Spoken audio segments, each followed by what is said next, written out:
Hi everybody, hope you guys are having a great day. Today I wanted to talk about the invisible illness and how others respond to it.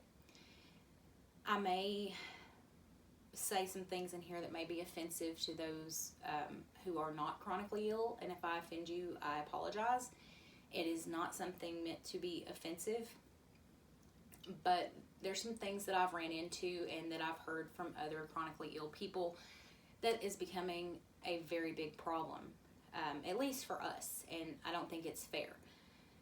Let's start with the fact that you cannot see our illness.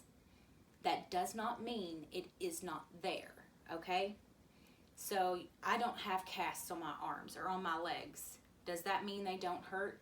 No. Do you think I enjoy going around wearing compression socks with shorts and slides, knowing I look really goofy? No, I'm not doing that as a fashion statement. I'm doing it out of necessity. Okay? That's number one. Just because you cannot see that our autonomic nervous system has decided to go haywire, or you cannot see that we've spent the last 3 days in bed because we passed out several times and couldn't stand up, doesn't mean it didn't happen. Just because you don't understand it doesn't mean it isn't real. I can't see which ones of you are stupid. That doesn't mean you're geniuses. So let's just call that even. Just because you can't see it doesn't mean it isn't there. I can't see $1 million, but I know it exists. It may not be in my pocket, but I know it exists. I can't see God, but I know He's real, and I know He exists, and I know He looks over me every day. This business of, well, you must not be sick or you don't look sick needs to stop. We are sick, not because we choose to be, not because we are lazy, but because we are sick. This is not something we chose. Let me give you guys an example. I was having a really bad week. My dad called and he was like, I really need to go shopping for some new clothes. My clothes are not fitting anymore and I don't know what to pick out and I don't want to go by myself. I didn't feel like going. I wanted to stay my happy tail in the bed. But that's my dad, and when he calls and needs me, I go. Same thing like when I need to get to the doctor, he comes and he takes me. So I was going to be there for him like he's there for me. But he knew I was having a hard time. So we took my wheelchair. I stayed in my wheelchair the whole time. However, just because I get into a wheelchair does not mean I do not have the ability to stand. It does not mean I do not have the ability to move in the slightest little bit. A wheelchair is a mobility aid. I am not 100% wheelchair bound yet, but I use it when I need it, because if you guys out there who don't understand why this perfectly healthy looking person is riding around in a wheelchair, I want you to consider this. Do you think it is fun for us to sit in a wheelchair where all we see are y'all's rear ends all dang day and get crop dusted by your nasty gas? Why in the world would we do that to ourselves? It makes no sense. Just because you don't understand it doesn't mean it's not real.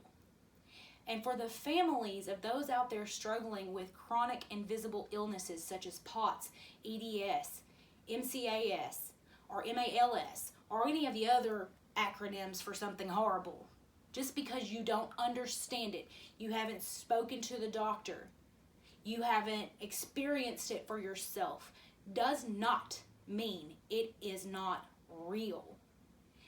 Telling your son or your daughter that they're faking it for attention is only causing their depression from them being sick to get worse. And the day you're going to feel sorry for what you've said to them will be the day it's too late. So stop being so narrow-minded, stop being so judgmental, and put yourself in their shoes. Think about how you would feel if you felt even a fraction of what they're complaining of every single day that you breathe. Think about how you would feel if you, to be able to go anywhere, you had to do it in a wheelchair.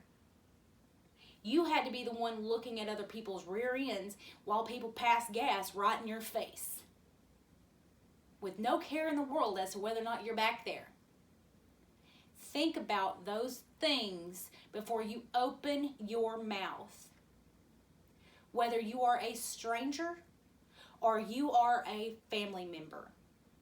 This world is full of judgment and people who are easily offended and, oh, poor, poor, pitiful me. But guess what? Your chronically ill spouse or your chronically ill daughter or son or niece or nephew or friend are not those people. They deal with enough every day. You know, I try to be polite to everyone. You know, I'm really one of those who you treat others the way you want to be treated.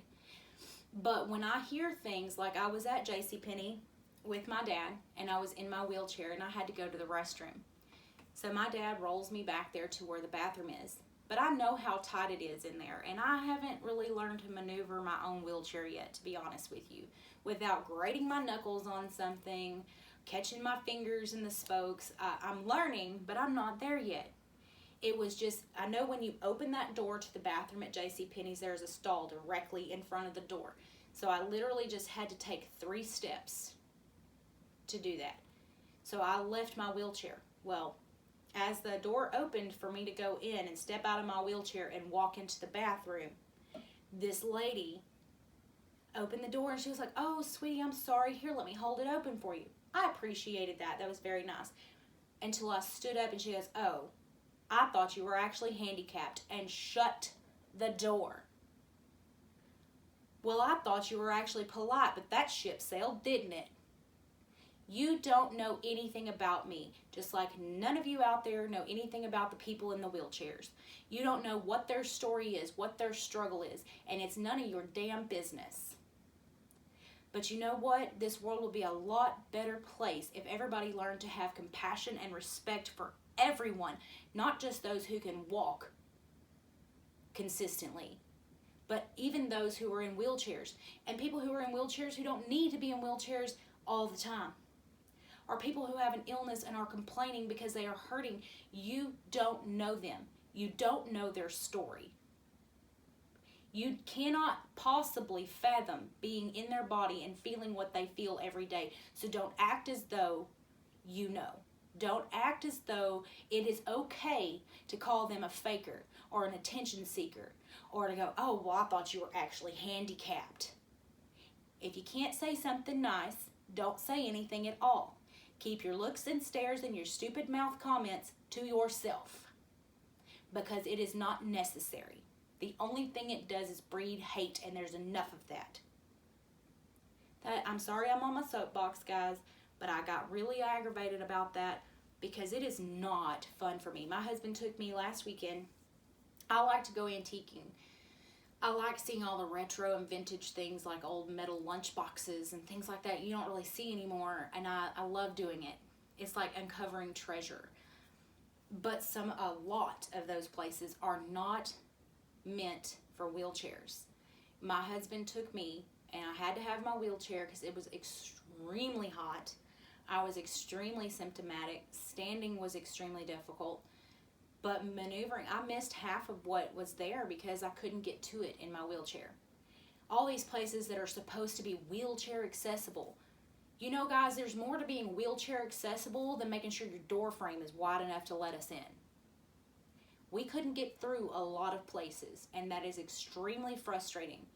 From the end we are sitting on, we are already extremely frustrated on a daily basis. And I'm not saying that the world should cater to us, but I'm damn sure saying they should be respectful of us, because we are human beings. Everyone should be treated with respect. I'm sorry, that's my soapbox, that's my lecture for today, and if it offended anybody, oh well. I don't care, because that's how I feel, and I'm entitled to how I feel. So you guys have a wonderful day, and don't let those people out there making snide comments, stupid looks at you, ruin your day. You do you. You have fun. Because you know what? We're going to be sick for the rest of our lives. These are chronic, daily illnesses with no cure. Don't let someone else stop you from living your life. They don't deserve to have that power over you. And just to quote Slim Shady, put one of those fingers on each hand up if you need to. Okay? Whatever makes you feel better. But have a great day, and don't let anybody else ruin it. Thanks.